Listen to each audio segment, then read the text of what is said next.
Small village high up in the misty mountains, there lived a kind old woman. Every morning, she would walk down to the stream to wash clothes, her feet following the well-worn path she had walked for decades. She lived alone in her small bamboo house, and though the village children would often bring her fruits and help with her chores, she felt a deep loneliness in her heart. You see, she had always dreamed of having a child of her own. One particularly bright morning, as she was washing clothes in the crystal-clear stream, something caught her eye. There, nestled between two smooth rocks, was the most beautiful pearl she had ever seen. It wasn't like any ordinary pearl. This one seemed to glow with its own inner light, like a star fallen from the sky.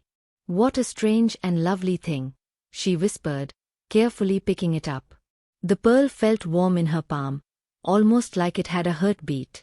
She took it home and made a soft bed for it in her favorite bamboo basket, lined with her finest cloth. Now, here's where something magical happened. Each night, she would hear the softest, sweetest humming coming from the basket. The pearl grew bigger and brighter with each passing day, until it was the size of a ripe mango. The old woman could hardly believe her eyes.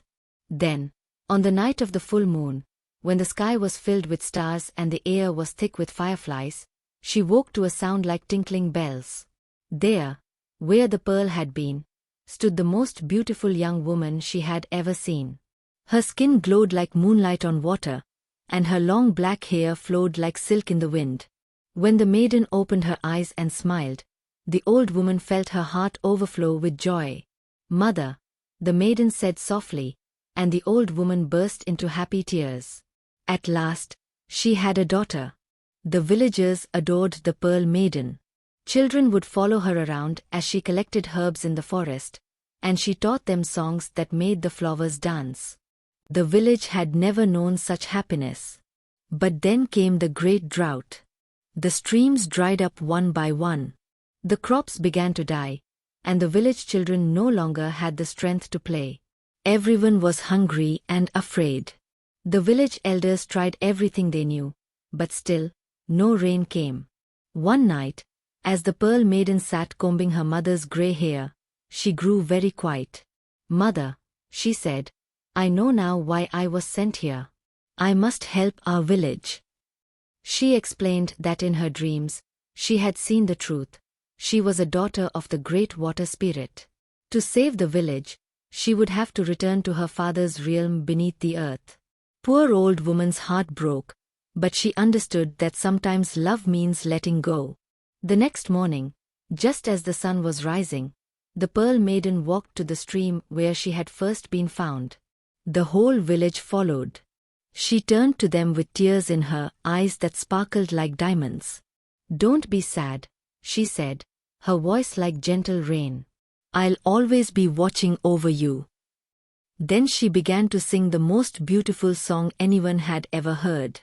As she sang, her body slowly turned to pure, sparkling water that flowed into the earth. Just as the last note of her song faded away, thunder rumbled in the distance, and fat raindrops began to fall.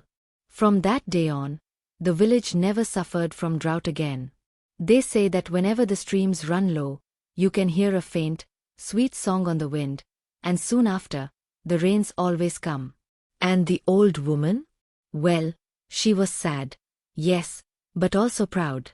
Every morning, she would walk down to the stream, and sometimes, when the sun hit the water just right, she could see a pearl glowing beneath the surface, and she would smile, knowing her daughter was still watching over them all.